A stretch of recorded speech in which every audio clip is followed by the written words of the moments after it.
Muy buenos días, bienvenidos todos a esta tercera edición de Arquitectura. Estamos acá en todas las señales de la W Radio, a través de nuestro Facebook, a través de nuestro canal de YouTube. Estamos también a través de nuestra página wradio.com.co. Les repito, es la tercera edición anual de Arquitectura. Hoy con nuestro primer conversatorio, vamos a ir desde hoy 6 de julio y hasta el día 16.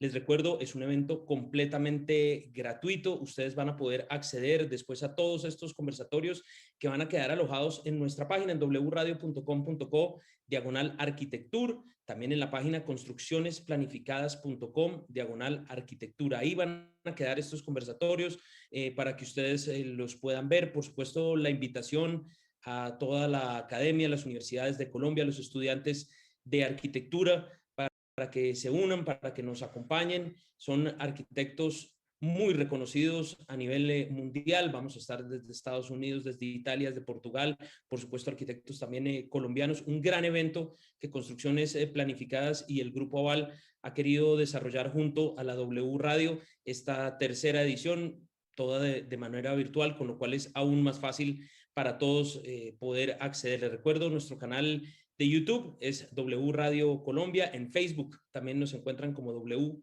Radio Colombia, y más fácil aún en nuestra página www.wradio.com.co. Para arrancar con este primer conversatorio y para que nos cuente un poco más de lo que es Arquitectura y lo que tiene para todos nosotros este año, está con nosotros Mauricio Patiño. Él es el gerente general de Construcciones Planificadas, organizador de este evento, quien además, por supuesto, nos presentará nuestro primer invitado en esta serie de conversatorios. Serán 7 en total. Mauricio, muy buenos días. Bienvenido al canal de YouTube de la W, al Facebook de W Radio y a nuestra página wradio.com.co. Nuestros oyentes, hoy televidentes, están muy pendientes de este evento, y cuéntanos un poco qué nos trae Arquitectura este año, Mauricio. Buenos días, Andrés. Muchas gracias por la presentación. Muy contentos de estar en este tercer año de Arquitectura 2021, el cual creemos que va a ser una edición fenomenal, con 7 figuras, como decías, de la arquitectura mundial de talla mundial. El arquitecto de hoy, que en un momento se los estaré presentando. El día de mañana tendremos a João Nunes, arquitecto portugués paisajista. El 8 de julio, como consecuencia del Día del Diseño Italiano, tendremos al arquitecto Fabrizio Barozzi con un día muy especial alrededor de toda la arquitectura italiana. Nos acompañará también el relator Giancarlo Massanti ese día, que es un arquitecto colombo-italiano, donde veremos algo muy especial. El 9 de julio, el viernes 9 de julio, tendremos a Lorenzo Castro, gran arquitecto colombiano, urbanista, donde nos acompañará y mostrará un poco de esa arquitectura que ha desarrollado durante los últimos años. El lunes 12 de julio tendremos al arquitecto español Emilio Tuñón, el cual nos acompañará a mostrar 3 proyectos magníficos en que está trabajando actualmente. El 14 de julio tendremos a la arquitecta italiana radicado en Barcelona, Benedetta Tagliabue. Y el 16 de julio, como remate, tendremos al arquitecto de Irán, que es actualmente el profesor de la Universidad de Harvard, Raúl Merot.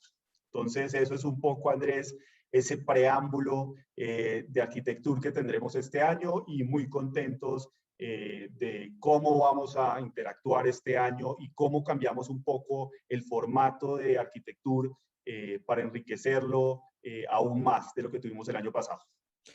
Pues Mauricio, yo diría que adelante, arranquemos. Cuéntenos usted quién es nuestro primer invitado en este conversatorio. Le tengo que decir a quienes nos están escuchando y oyendo a esta hora que se trata de un arquitecto norteamericano, por lo tanto su presentación será en inglés, para que ustedes la puedan seguir. Él, digamos, es muy claro en sus explicaciones, todo el tema, pero la vamos a hacer en inglés. Por supuesto, todos la pueden seguir a través de YouTube y de Facebook. Mauricio, ¿de quién se trata? Muchas gracias, Andrés. También recordarles que este es un evento totalmente gratuito. Todas las conferencias van a quedar grabadas en la página de la W. Por si alguien que se perdió la conferencia la puede repetir en cualquier momento durante los próximos días, inclusive los próximos años. Como dijo Andrés, esta conferencia va a ser en inglés, entonces doy el paso, digamos, a dar esta inicio y esta introducción a nuestro arquitecto de hoy. It's an honor for me to have our today architect. Stan Allen is an architect, and George Dutton, 27 professor of architecture of Princeton University. In 1991, he established an independent practice and since that time has pursued parallel careers as architect, educator, and writer. He has taught at Harvard, Columbia, and Princeton, and served as Dean of the School of Architecture at Princeton. From 2002 to 2012, his practice, Stan Allen Architects, have realized building and urban projects in the United States, South America, and Asia, responding to the complexity of the modern city in creative ways. Stan Allen has developed an extensive catalog of innovative design strategies, in particular looking at field theory, landscape architecture, and ecology as model to revitalize the practice of architecture. Parallel to this large-scale work, he has recently completed a number of privileged houses and artist studios of rural sites of the Hudson River Valley. Welcome to Arquitecture, Stanley. Thank you very much. It's a pleasure to be here. And of course, to take advantage of one of the few positives we might take from the whole COVID experience, which is the ability to bring together people from all over the world for events like this. So I'm very happy to be part of this program, and I will go ahead and share my screen, and we can start with the presentation. So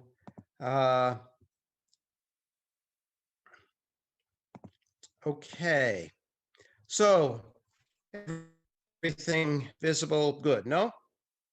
Okay, so the title of the lecture is Situated Objects, which is also the title of a book which was published last year by Park Books in Zurich, which brings together the work of the past 6 or 7 years in my practice, and it represents somewhat of a change from the larger scale work dealing with landscape and urbanism to focus on small scale projects in the landscape. My larger concern is the relationship between architecture and landscape in, I would say, from my point of view, specifically the North American context, but I think I would include the Americas in general in that context. Both the actual reality of the landscape and, as you see in this beautiful photograph by Stephen Shore, the representation of the landscape.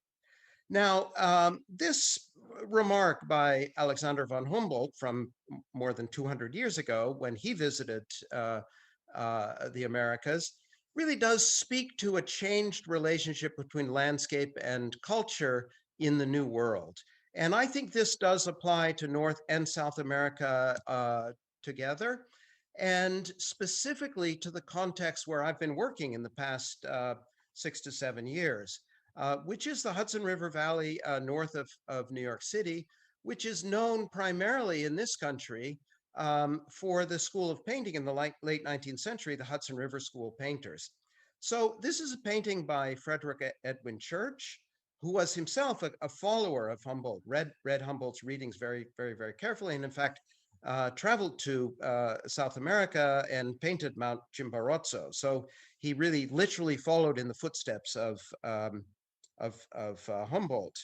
Now, the painting was done in 1846. He's depicting something that took place in 1636. So very, very early in the history of the European settlement of this continent.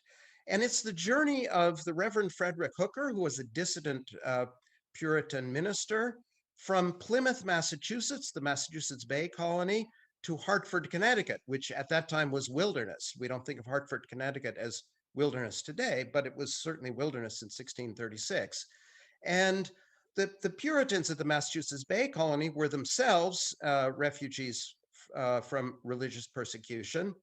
But Hooker found that he was in disagreement with some of the precepts of the colonists in the Massachusetts Bay Colony, and in particular, their requirements, very strict requirements for voting.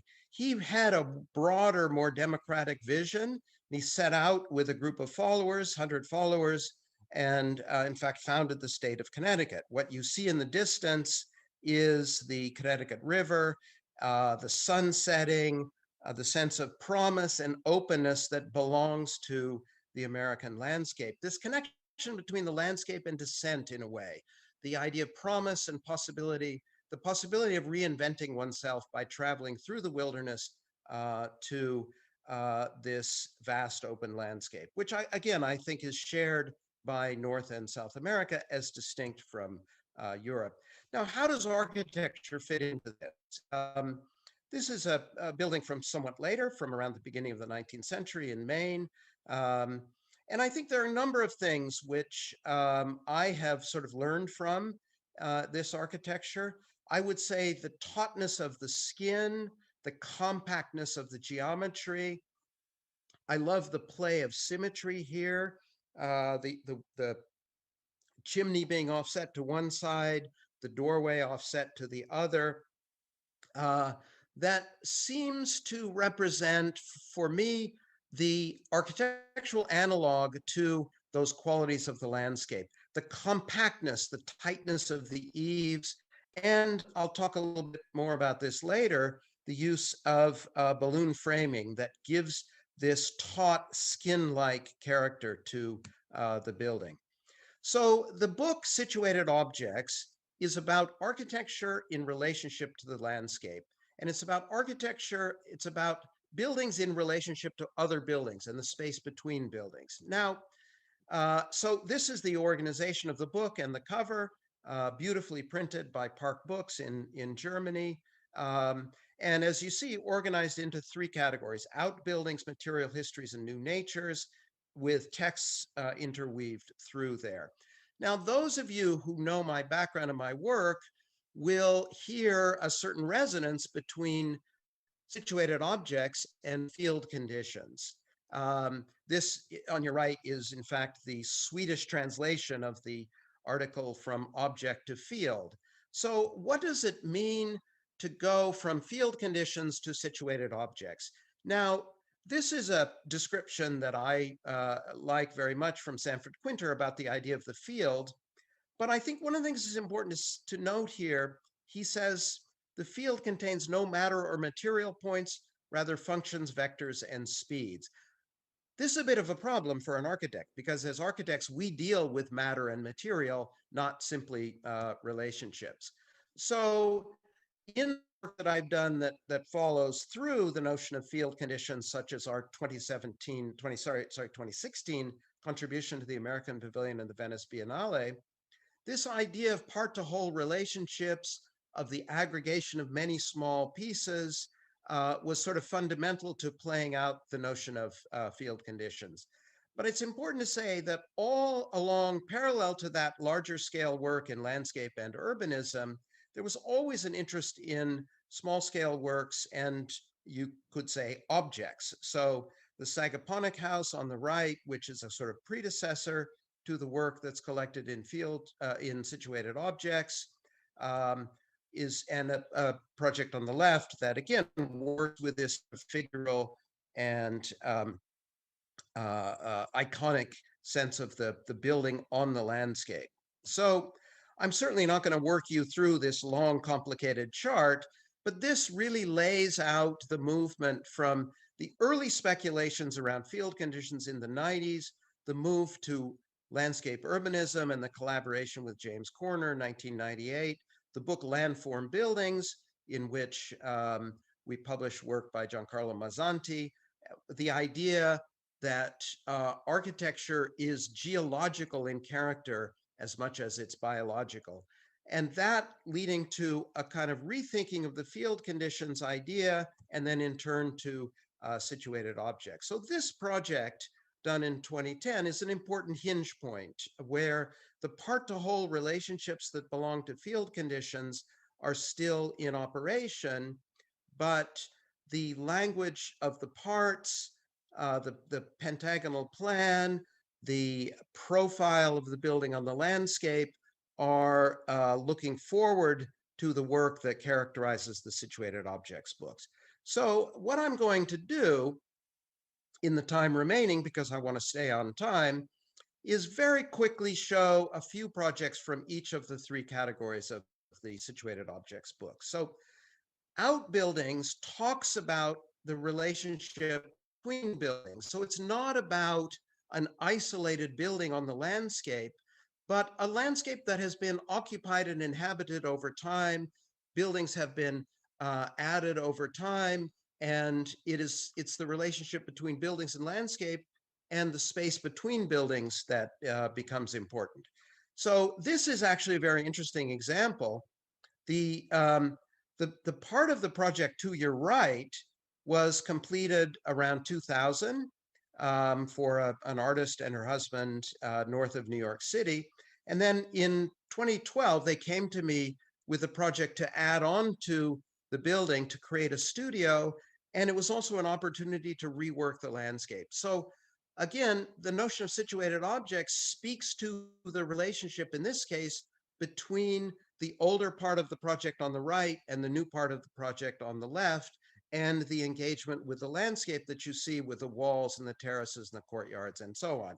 So the other thing that's important to say, all of the photographs in the book were taken by a single photographer, a very talented photographer named Scott Benedict, who works up in the Hudson River Valley.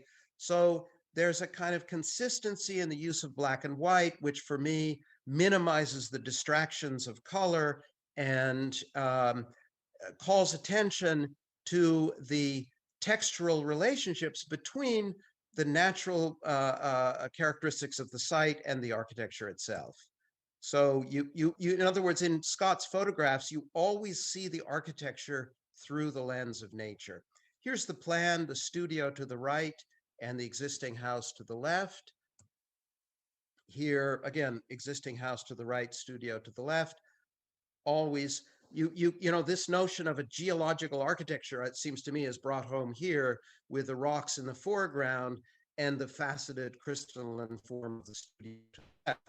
You see the interior of the studio and the geometry of the roof and the geometry of the roof in the landscape.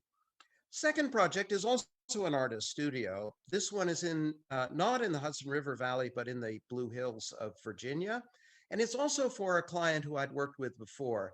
On the right, you see a house that I built for this client in Glendale, California, also around 2000. And on the left, the landscape that the project is located in. And once again, there is a relationship between an existing building and a new construction, this time across a courtyard in the middle. The studio here is on the left.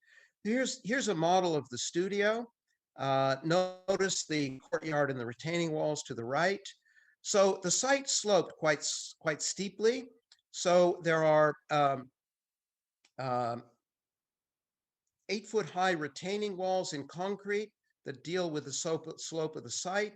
And then a lightweight structure is dropped down on top of that to create the space of the studio. So here you see from the back, and you see the way in which those walls of the studio are holding back the landscape and creating this relationship between the object and the landscape. So you see the landscape retaining walls on the right, you see the entry to the studio on your left. Materiality here is very important. The concrete of the retaining walls below and concrete board above. So same material used in a different textural. This is a photograph of the interior of the studio before it was inhabited. Concrete floors, simple white walls, beautiful light for a working artist. And we worked with a very talented landscape architect who really knitted the spaces, interior and exterior spaces of the studio into the landscape itself. Now, I mentioned the question of the balloon frame. This was, again, an American invention. The idea of replacing the heavy timbers that had come from European construction with machine-made, pre-cut lumber, lightweight materials, something more sort of basket-like. So for our submission to the Chicago Biennial, we wanted to look at the logic of the balloon frame, which in fact, at a certain point, came to be called the Chicago frame, and had again, an intimate relationship to the American landscape. Not only was the lumber taken from the forests of Wisconsin and Upper Michigan, but because these buildings could be built quickly and in fact even moved around, they were fundamental to the settlement of the American West. So here the idea is to take a single unit like the Maribor Art Gallery project and repeat it to create a larger sense of the collective. So here the project is for a small school. This was exhibited in the Biennial at Chicago in 2017. And you see the individual spaces and the way they're linked together, and the visible balloon frame construction. Here, a view of an interior classroom and a cutaway showing, in this case, the relationship to the open landscape of the American Midwest. Now, the final category is what I call new natures, which is to say that given the vastness and the extent of the American landscape, and in some ways a critique, I would say, of the Hudson River School's approach to landscape that saw landscape very much through the filter of representation and images, it seems to me, particularly in a post-digital age, that our relationship to landscape is much more immersive, that landscape is something we inhabit. It's not something we primarily look at. So these last two projects deal with that notion of a kind of extensive, immersive landscape space that can be much a property of the interior as a property of the building as an object. And again, there's a story here that has to do with working with an existing context. I did not design this building.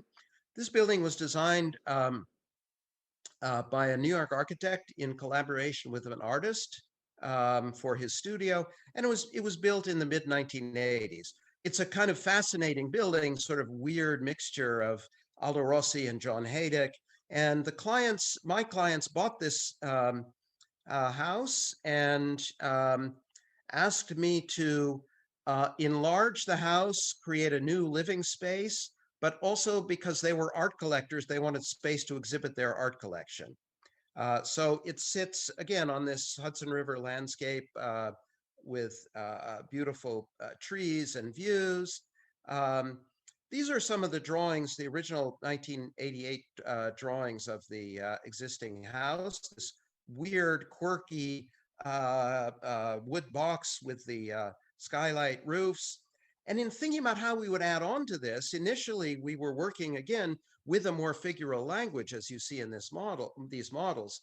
But we finally decided that there was enough figural energy in the serrated roof of the existing building, and we would complement it better with a kind of neutral box, which is the scheme that we built that you see there on the right. So there's a view of the addition to your right and an axonometric cutaway that shows a little bit the logic of the project. The opening up of the living space down below, a new bedroom up above, and in the second floor of the existing house, a new gallery.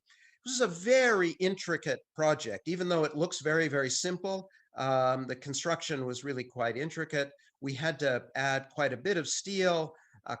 Here you see under construction, shoring up the existing building in order to seamlessly insert this new addition underneath. And then here you see the textures of the new addition. And the open space of the new ground floor, very clean, very, very empty, waiting, in fact, at that point for the art. And then here on the second floor, the large, what had been the artist studio is converted to a gallery, and the bedroom is added on the right. So here is a photograph of the gallery. Again, it's photographed empty at this point, but you get a feel for this sort of immersive space of the interior that complements the nature outside here in both photograph and a perspective. So here you see the older building in the foreground and the addition to the right, and the way in which we've sort of knit these two together to create this kind of uncanny object that occupies the site. So there's an internal conversation between the old and the new in the building, as well as a conversation between the interior space and the landscape and the site beyond. So the last project, in a sense, closes the circle with Frederick Church, the painting that I showed at the beginning of the lecture. This is a proposal for an exhibition. This was 2019, invited by Barry Bergdahl to contribute to an exhibition that took place on the property called Olana, which was the estate that the painter Frederick Church built in the late 19th century in the Hudson River Valley. So on the left, you see Church's sketch of the site and the atmospheric quality of the clouds, and on the right, a photograph of the house which he designed and built on that site. So Barry Bergdahl asked a number of architects to make proposals for Olana that would speak to the relationship between architecture and landscape and ecology in the present. Our proposal was, so rather than occupy the hill in a very dominant way, the way that Church did, we wanted to site our project here on the site of the working farm that had been the original settlement of Olana. This is a site plan drawn by Frederick Church's son. The Hudson River would be towards the top of your screen, the views, whereas the part of the site that we're occupying is a working farm. So we're making a very explicit relationship here between the proposal, which was for an artist's residency, studios, and workspace for artists. So we would bring back to this site the presence of working artists. And here you see, in relationship to the productive landscape of the orchard and the man-made geometries applied to the natural landscape of the orchard.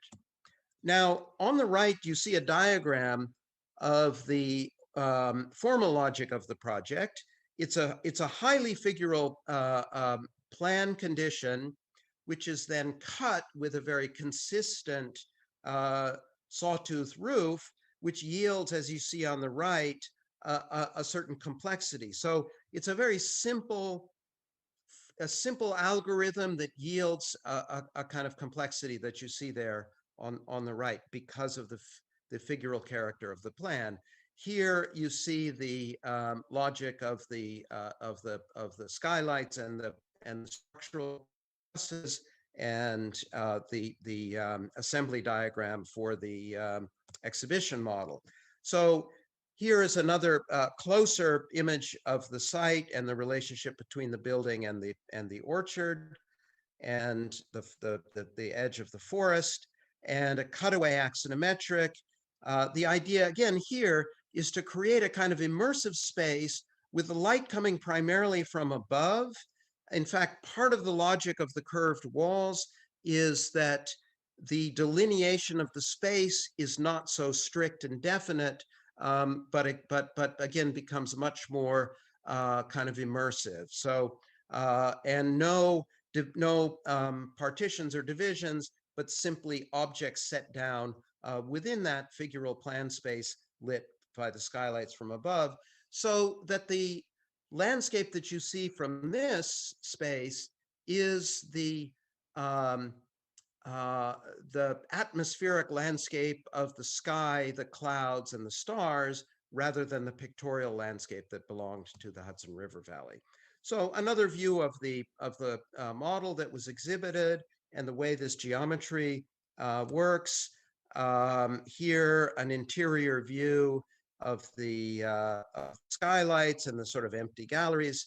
And finally, an image of the orchard of our project and Church's house on the crest of the hill, in dialogue with our project down below.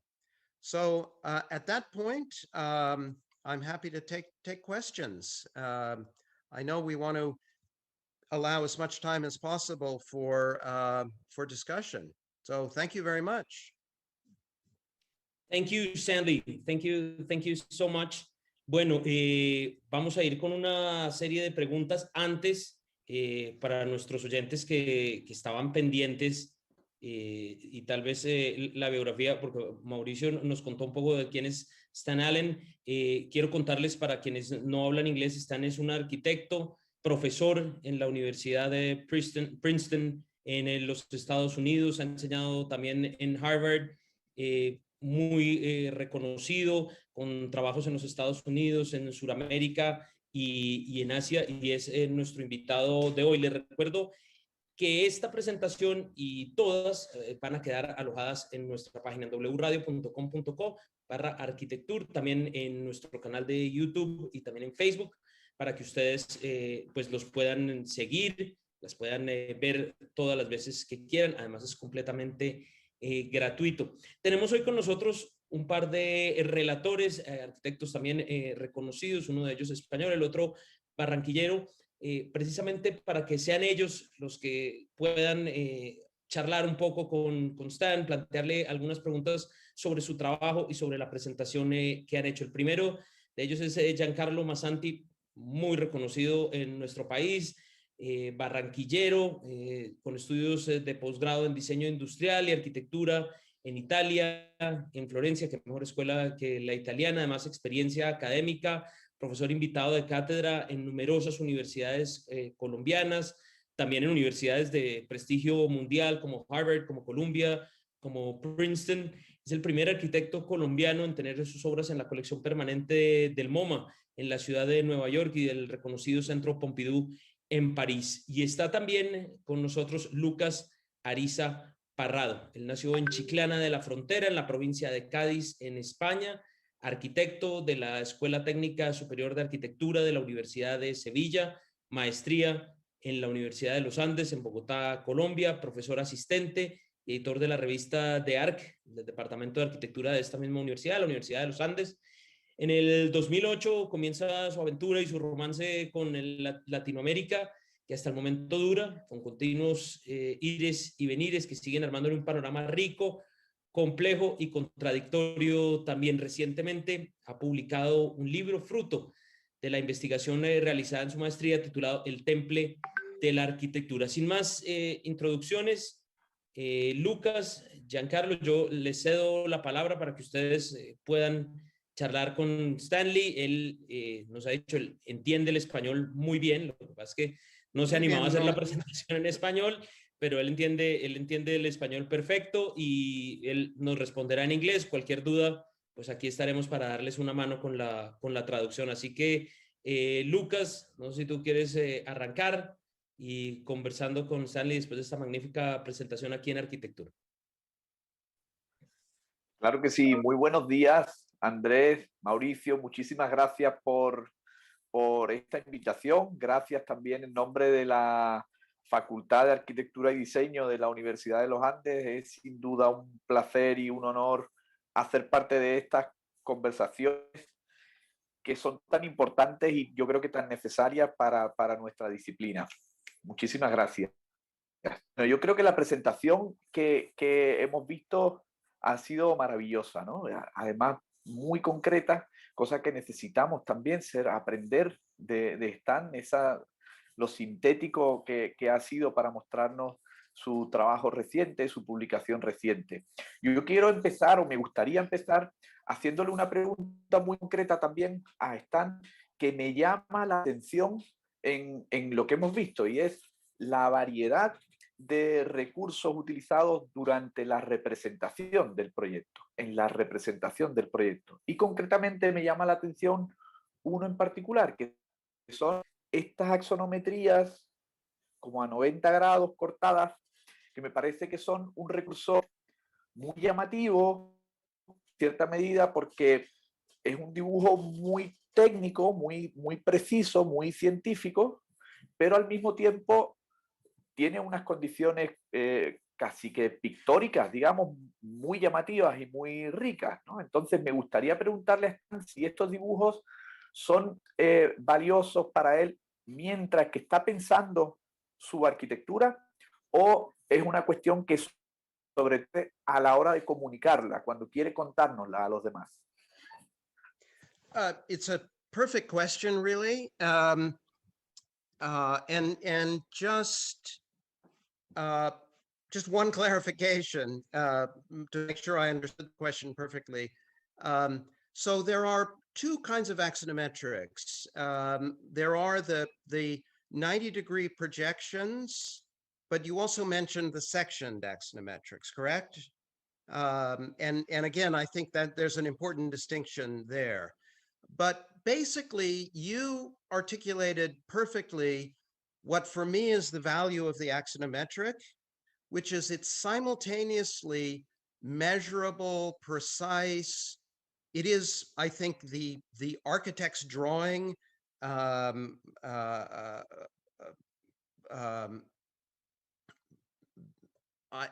a kind of ideal sense for that reason. That if, perspective, I think, is always associated with painting and with the pictorial language, the axonometric with the technical disciplines. So that combination of measurability, constructability, but with the production of an image is the power of the axonometric. And I think that's why the axonometric is so important for architects. Now, two things, again, because we don't want to use up too much time. The flat axonometric is of course something which belongs to my history. I was a student of John Haydick at the Cooper Union in the 1980s, and there's a whole sort of idea that has to do with those drawings about cubist space and simultaneity and the flattening of the sort of push-pull of surface and depth, which is important to me. But you also mentioned the sectional axonometrics and specifically those from below, which of course come from Choisy. And that to me is I think, as you said, it's a more technical drawing because you can show the construction in the section, but also I have this intuition that in a complex space, the roof is more of a defining element than the floor. And that idea that when you're looking from below, which is a highly abstract drawing, nobody can actually occupy that point of view, right? That the defining spatial properties of the roof become clear. That's of course why Choisy was interested in them. So, and then finally, so all of the drawings in the book were made really for the publication and worked and reworked. But in many cases, they were the reworking of drawings which we used during the design process. So we do use a lot of axonometrics and cut axonometrics in the studio during the design process. But they're not as finished and polished as the ones that you see in the presentation in the book. Thank you, Stan. Don Giancarlo Massanti, profesor Massanti, le cedo la palabra a usted para que pueda preguntarle a nuestro invitado, a Stanley. Antes, recordarles que estamos en YouTube y saludar a toda la gente que está conectada a esta hora, porque nos están saludando, quieren saludar también al profesor Stanley. Veo que algunos de sus exalumnos están allí. Plutarco Rojas, Héctor Saúl Quintana, María Paula Farfán, Patricia Vargas, dice Bogotá, arquitecta y diseñadora de iluminación, Julián Andrés, de Arquitectas, Edison Molina, desde la Universidad de Boyacá, también desde la Universidad del Sinú, en Montería, nos están saludando y están conectados con nosotros. Francisco Vázquez desde Medellín, Héctor Hernández, Bluestone, organización en New York, Anta Holmes, José Pozo, Juan Carlos Barbosa, Elsa Cortés, en fin, mucha gente conectada. Ya en un momento vamos a tratar de leer también algunas de las preguntas que nos están llegando a través de YouTube y de Facebook para nuestro invitado. Giancarlo, le cedo la palabra a usted. Lo escucha Stan para que conversen un poco sobre esta magnífica presentación que él nos ha hecho. Andrés, muchas gracias. Stan, es un placer verte siempre y oír tus conferencias en general. Yo tengo una gran admiración por el trabajo de Stan, no solamente por lo que acaba de mostrar en su obra construida, sino su gran capacidad de construir una obra en pensamiento. Tiene grandes libros de una importancia en mi obra que han sido importantes en mi obra, como Points and Lines, Land for Building, una serie de libros, y tiene un trabajo teórico detrás de su proyecto importante. Y hacia esto va un poco mi pregunta. O sea, ¿cuál es la diferencia para él entre pensar, hacer, entre escribir y diseñar? Y entender un poco más cuál es el rol actual de un arquitecto que no solamente hace edificios, sino que es capaz de construir pensamiento dentro de los problemas actuales y globales en los que estamos inmersos. Entonces, mi pregunta va un poco hacia entender cómo ve él el rol actual de un arquitecto que no solamente produce una obra construida, edificios y demás, sino es capaz de influenciar a una sociedad a través del pensamiento. Creo que para mí este es uno de los grandes roles. Creo que están escritos más de 10, 15 libros. Yo tengo hoy en día 5 aquí sobre mi escritorio, los abriendo un poco y entendiendo su gran potencia, más allá de la obra, de construir para los arquitectos un aprender y un saber a pensar. Well, thank you for that. And again, I appreciate the collaboration that we've had that goes back to Landform Building, and in fact, I would even say that your library in Medellin was fundamental in the constructing the idea for Landform Building. So, I think your question is a very important one for me, obviously, as an educator, a writer, and an architect. I would say two things. I mean, first of all, in relationship to the difference between writing and designing, for me, they're very much parallel. What I disagree with is the idea that somehow theory comes first and practice comes later. For me, in fact, it's often very much the opposite, that you write something down in order to clarify something that you've done in practice. And writing and designing are different technologies in a way, different ways of thinking. I think they employ different parts of your brain. I see the two operating very much on a parallel course. That having been said, I mean, first of all, I would also say that the people in the field that I admire the most, and someone like Rafael Moneo that I worked with in Spain many years ago now, are figures who have written a lot and contributed to the discourse of the discipline, but also contributed to the built aspect of the discipline. And somebody like Rafael has been very thoughtful about the relationship, again, between the two, never confusing the two, in other words, right? But I think we also operate in a world in which, when I was going to school, I think the world of the academy and the world of the discipline were very separate.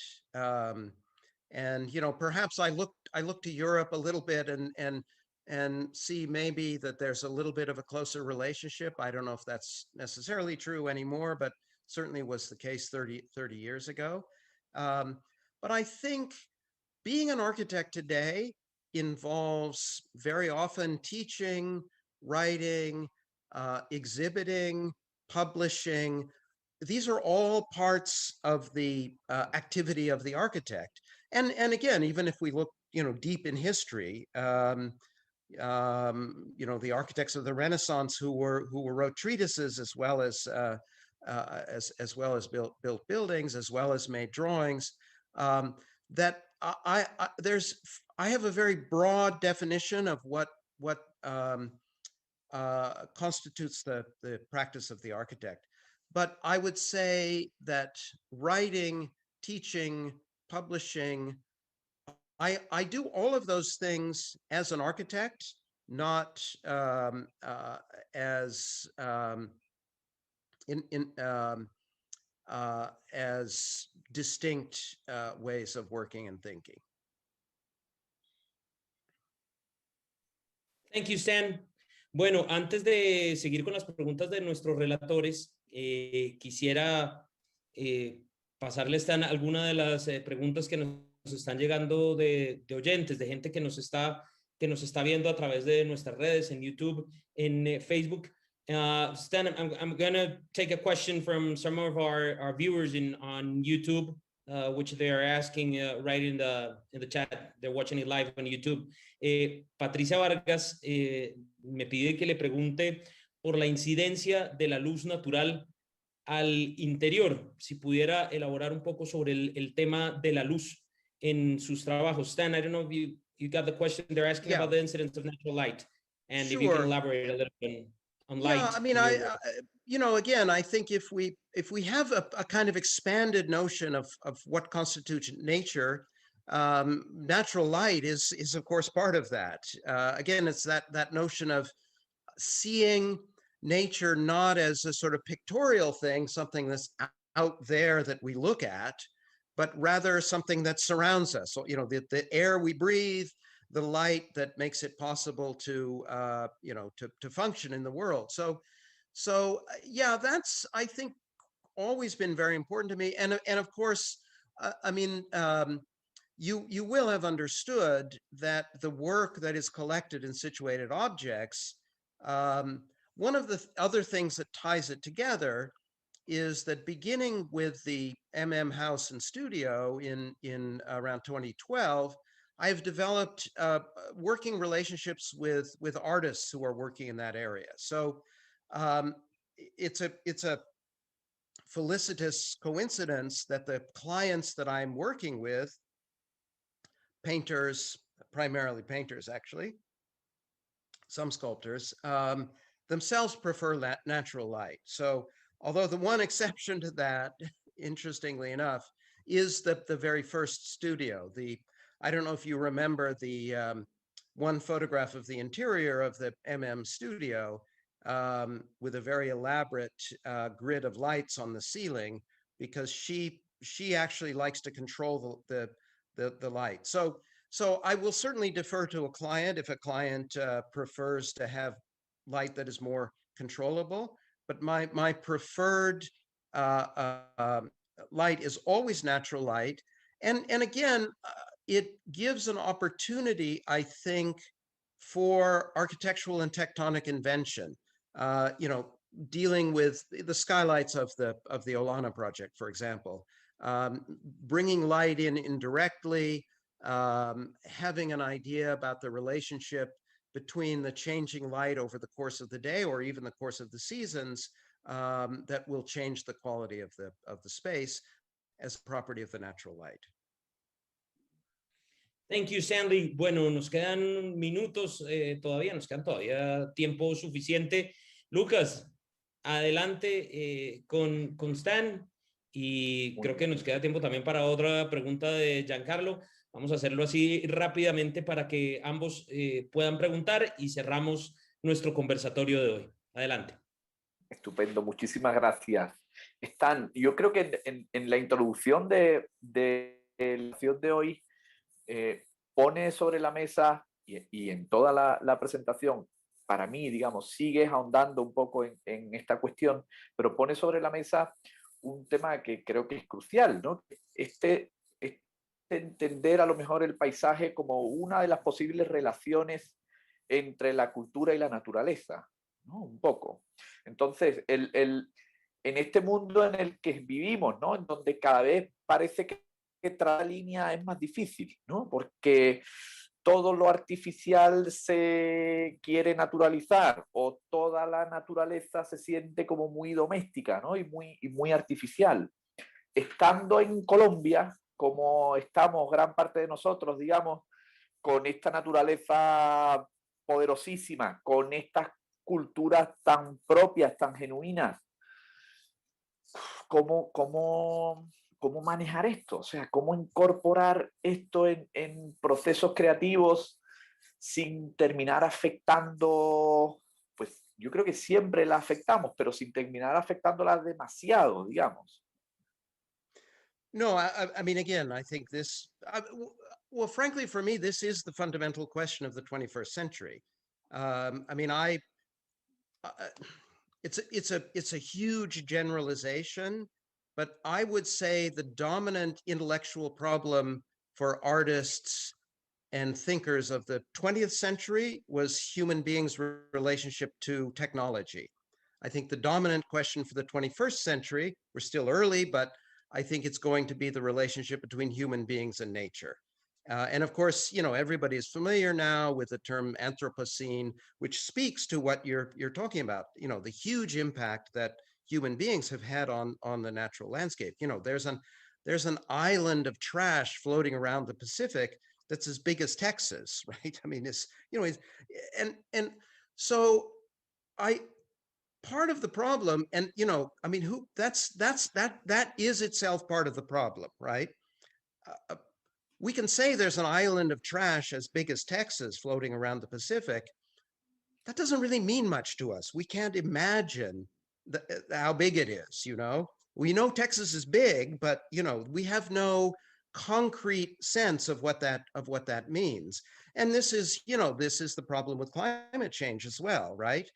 Climate change is a slow-moving catastrophe. We you know, we may get, you know, bigger storms and so on, but you know, we look out and it looks like nature is fine, you know? So here, I think there are two pathways, if you will. And one of them, and you know, there are many people in our discipline who are doing very important research that can help us as architects to build in ways that have a smaller impact on the planet. That's not necessarily what I do, although you know, again, I think as we're all as responsible professionals, we are doing all that we can and paying attention. But in terms of doing the actual research, I mean, that's, you know, happening at a very high level. I mean, I have a colleague at Princeton who, you know, is doing very complex studies of alternative forms of energy and so on. And, you know, that has to go forward. So on the one hand, there is the collective work of the discipline of research and new materials and recycling and so on, and different forms of, you know, utilizing natural resources and alternative energy sources. But I think what we can do as architects is on the sort of imagination side, that if we can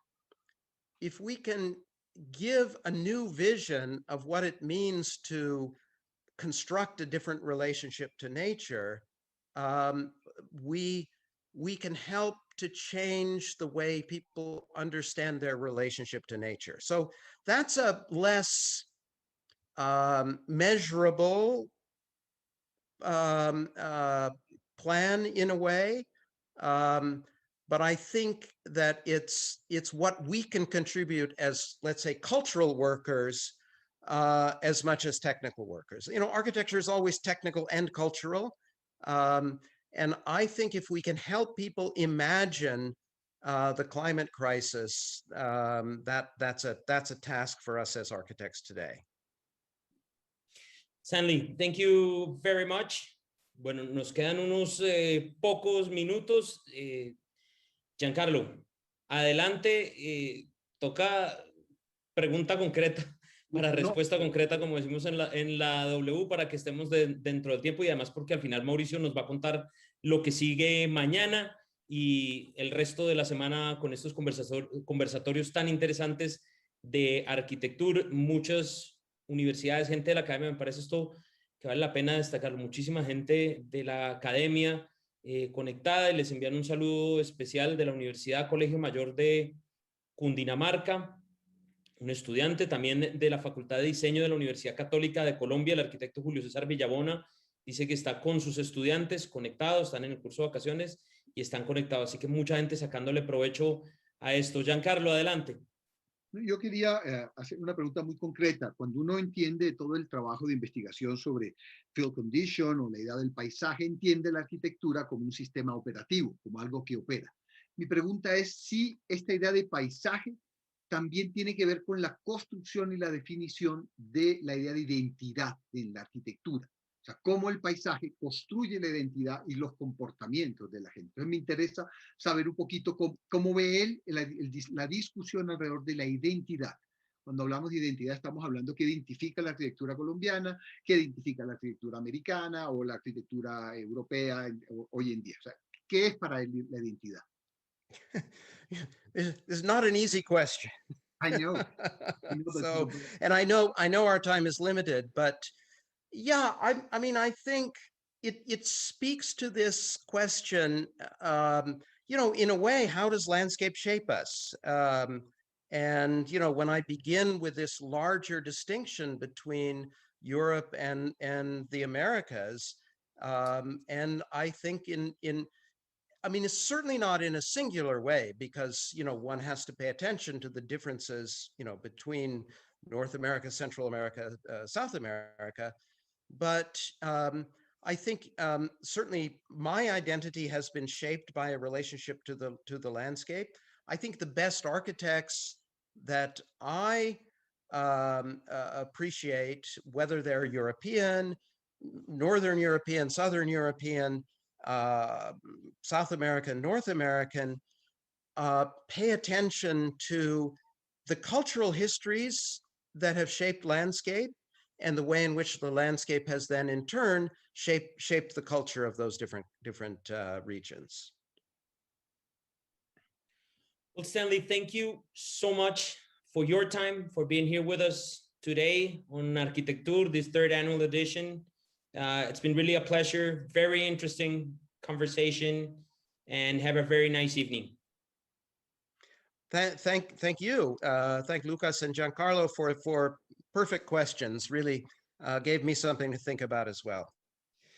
Thank you. Bueno, y por supuesto hay que agradecer a Construcciones Planificadas, al Grupo Aval. Esta es la W Radio, su máximo aliado. Y Mauricio, quiero regresar con usted para que usted nos cuente qué sigue, porque esto es tan solo la entrada, tan solo es el inicio, pero ¿qué sigue en arquitectura en esta edición 2021? Gracias, Andrés, y muchas gracias, Stanley, por esa presentación y esas respuestas que nos ilustran mucho sobre la arquitectura. El día de mañana tendremos al arquitecto paisajista Joao Núñez. Es un gran apasionado del dibujo y la comprensión de los procesos en el mundo.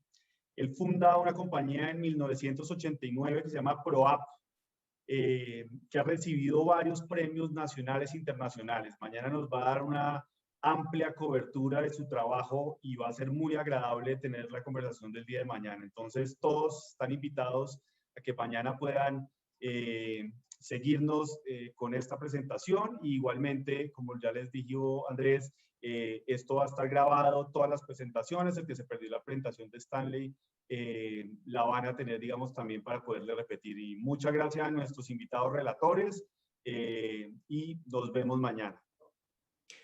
Muchísimas gracias, Mauricio. Gracias a todas las personas que nos acompañaron. Les recuerdo a través del Facebook de la W Radio, de YouTube. A propósito, me dicen que en YouTube uno puede activar el closed caption y así pueden ver la transcripción para quienes quieran leer al mismo tiempo que están Iván presentándolo, pues ahí lo pueden hacer.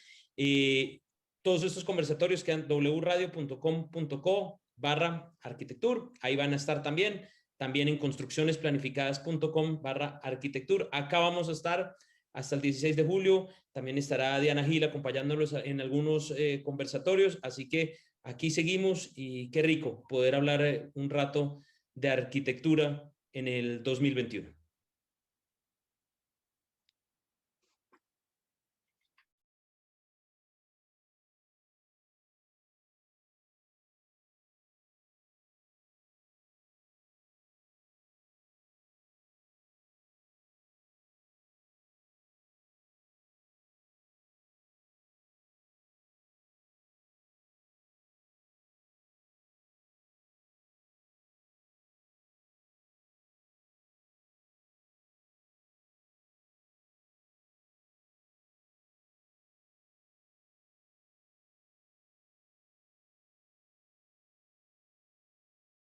Totalmente inviable. Han pasado en el país, digamos, en las universidades, como por ejemplo la Universidad de Caldas, recordemos por un semestre completo y eso dejó bastante golpeado a esta comunidad, fue bastante lamentable.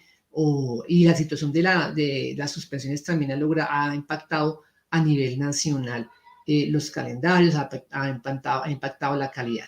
Entonces no hay una receta, no hay una fórmula, no es decir que ampliar semanas no haría más calidad, como se ha venido discutiendo, porque lo que daría más calidad sería realmente continuidad en los procesos, lo cual no lo tenemos en estos momentos que vivimos.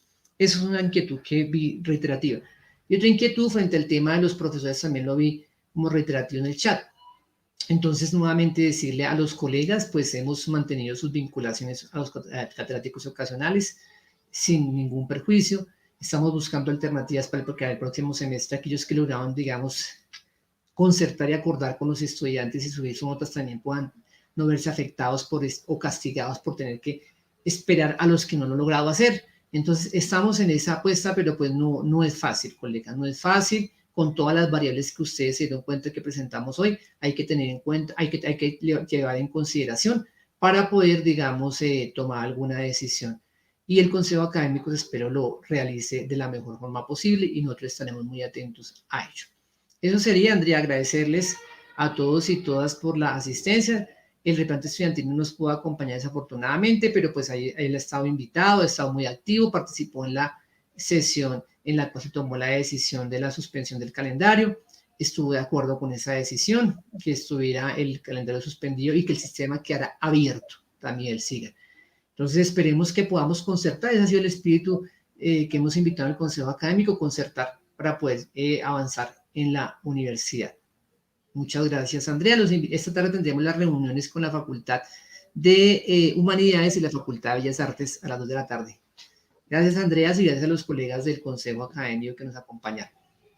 Muchísimas gracias a usted, señor rector, y a todas las personas que estuvieron conectadas con nosotros y a través del chat y a través de sus preguntas, y agradecer también muy especialmente a los profesores, a los decanos, las decanas y a los representantes que nos acompañaron. Muchísimas gracias por su tiempo.